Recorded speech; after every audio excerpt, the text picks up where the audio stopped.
Today I decided to give you guys a ranking of the Joker films. This is essentially all the films that feature Joker prominently. It's not just going to be how the films are as films. I'm also ranking them how good they are as a film featuring the Joker. There's 6 films in this ranking, and so without further ado, I decided to give you guys my ranking of the Clown Prince of Crime's films. Starting with Suicide Squad 2016. This film is pretty much just what it looks like, a pile of crap. I saw this film in theaters, and honestly, it gave me a major headache. But how is it as a Joker film? Well, it's pretty bad. Jared Leto is really just hamming it up in the role, and it doesn't seem like he knows what he's doing. He takes on this thug-like look for Joker with tattoos on his forehead and a grill, and it just doesn't really work. The film itself has a really messy plot, and Joker almost seems like an afterthought.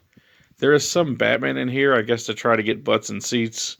But apart from a couple of scenes with the Bat, he's pretty much non-existent in the movie. Leto, I will give him this. He wasn't just trying to replicate what came before. It was trying to do something unique, but a really bad performance all around. The Suicide Squad, released a couple years ago, is much better, and thankfully doesn't feature this awful version of the Clown Prince of Crime. Up next, we have Batman the Killing Joke. I'm not going to feature most of the animated movies on here, but this one really features Joker to a large degree, and is based on one of his more popular comics. And the reason why this one ranks so low, it's not so much the performance. I actually think that Mark Hamill gives a damn good performance as the Joker in this film. It's not as good as the animated series version, and this feels like kind of a watered-down version of that story. I do like some of the additions, like I think Batgirl has more agency this time around, but on the same token, I just think that the overall story is just a watered-down version of the comic, and I definitely recommend the comic over this film. It's okay for what it is, but it feels kind of cheap, and it's not one of the better Joker portrayals by Hamill. Still an enjoyable film for what it is, but a little bit lackluster compared to its source material. Up next, we have the 1966 Batman movie. I almost didn't put this one on here because Joker's not featured too prominently in the film, but he is here, and Cesar Romero does do a good job. I've always enjoyed his version of the Joker, and while it can be a little bit campy, I just love the fact that he keeps his mustache for the role and hams it up, and really it was the first live-action Joker, well, to any prominent degree at least, and it's fun for what it is. A very deep or complex movie, but one that you can enjoy and probably sit your kids down for like 90 minutes, and they'll probably have a good time. There's not much to say about this one, but an okay Joker performance in an okay movie. Up next, we have Joker. Surprisingly enough, this one didn't crack the top 3, but it's still a pretty damn good movie. This is more or less a grimy and realistic take on the Joker. It's more or less what Joker would be like if he was a real person. He's beneficially played here by Joaquin Phoenix. In this film, you see a man named Arthur Fleck, whose world is slowly being torn apart. Finds out that his mother was abusive. Finds out that his brother might be Bruce Wayne, although spoiler alert, it's not. And he knows that he's insane. He also has a fake relationship, which goes to crap, and ultimately all these things lead to him becoming the Clown Prince of Crime, only the most insane one yet. I really do love Phoenix did with the role.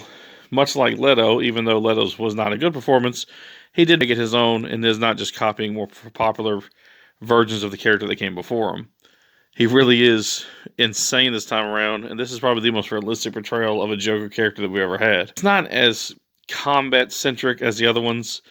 He's definitely not as tactical as the other Jokers, but you can tell he's getting there. It's an early version of the Joker, and I really much do like what Phoenix did with the role. Having said that, I do think that the film is a little lacking in some areas. Like, I think it could have showed him as the full-blown Joker more. You only get that in maybe like the last 25 minutes or so. But having said that, I am looking forward to what they do in the sequel. Even though it is a musical, still looking forward to it. And I think this is a great portrayal and a really entertaining movie inspired by films such as The King of Comedy and Taxi Driver. Up next, we have Batman Mask of the Phantasm. I think that Mark Hamill does an amazing job as the Joker, and is possibly one of the, if not the best Joker out there. But having said that, as far as movie performances go, he's really good this time around. He doesn't steal the show as much as he does in some of the episodes of the TV show, but he's giving it his all, and this is just an amazing story that's heavily tied to the Joker. He's actually the reason why the Phantasm villain exists, and he's heavily tied to the plot. This is a really amazing movie that came out over 30 years ago now, and it still holds up to this day. It could actually, it's just as good as the big dogs and the live action Batman movies. It's such a great continuation of the animated series and ties into the film beautifully. I think it's something of a prequel and a sequel to the events of that series. All in all, this is one of the better Joker performances we've seen on the big screen, and one that I recommend to anyone who's a fan of Joker or Batman. Check this one out. You'll really enjoy it. Coming in at number 2 would have to be The Dark Knight. Ledger's performance really is amazing. The film itself is also really entertaining, but I think that he brings something unique to the role that no one ever really thought we would see in a Batman movie. This is the first Batman that featured a Joker who wasn't like a suave criminal. He's more like a punk rocker this time around, with his long, straggly green hair. He doesn't fall into bad chemicals this time. He just paints his face with makeup, which is a great version and something that hasn't been done a whole lot in the comics, believe it or not. It's just an amazing film that features Heath Ledger giving it his all in his final full film performance. He did have like one movie after this, but it wasn't completed. The film will always be Ledger's legacy, and it's not a bad thing to go out on. He absolutely deserved the Oscar for this performance, and it leads to a really entertaining and messed up version of the clown that we all know and love. Joker has never been more punk rock than he has been in this movie, and it's more of a contemporary take on the classic Joker, and one that I very much love. I do have my flaws with the film, and I don't think it's the best of the Dark Knight trilogy. I think that honor goes to Batman Begins, but this one definitely has the most action and the most hard-hitting Joker that we've seen in the past 20 or so years. Definitely recommended. May Heath Ledger rest in peace. He gave us an amazing performance before he left us, and one that will always be eternalized in film history.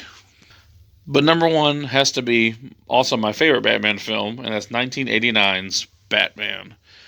I really love this film just as a Batman movie, but as a Joker movie, he steals the damn show. I do think that's kind of a problem with some of the Batman films. The villains overshadow Batman, but when it comes to the Joker, he gets a pass, and it's okay. Jack Nicholson, in my opinion, embodies everything the character needs to be. While they do give him something of a backstory, which I'm kind of against, making him Jack Napier, I still think everything about the character is just great. Jack Nicholson is having a ball. He looks just like the Joker from the comics. They gave him these scars on his face, but they're not too like jagged and over the top like Dark Knight. And he's the goofiest, funniest, and probably most insane version of Joker we've ever seen. Why is he doing all this? Because he thinks it's fun. Why is he going after Vicky Vale? Because he thinks she's pretty. He's like an animal. He just completely goes on instinct. He doesn't care about if it makes sense. And the people who follow him do it because they're scared. It's a great version of the character and a great movie, even to this date. If you tell me Joker, what's the first thing that comes to mind? It has to be this film. I love Nicholson's performance, and I don't think it's ever been topped.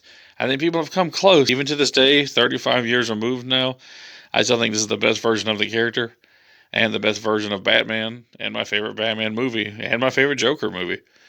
If you haven't seen it, just watch it. I don't know why you wouldn't have watched it at this point, but if you haven't seen it, it is worth it. A great film, and one that I highly recommend. Batman, 1989. Well, that's my list. I do think that some of these films are better than others if I had done a traditional ranking, but this is maybe ranking them as Joker movies. And this is how I feel comfortable putting them in the spots that they landed. All in all, these are good films, with the exception of probably Suicide Squad, but the rest I do recommend. I thank you all for watching. Leave your list down below if you like, and peace out.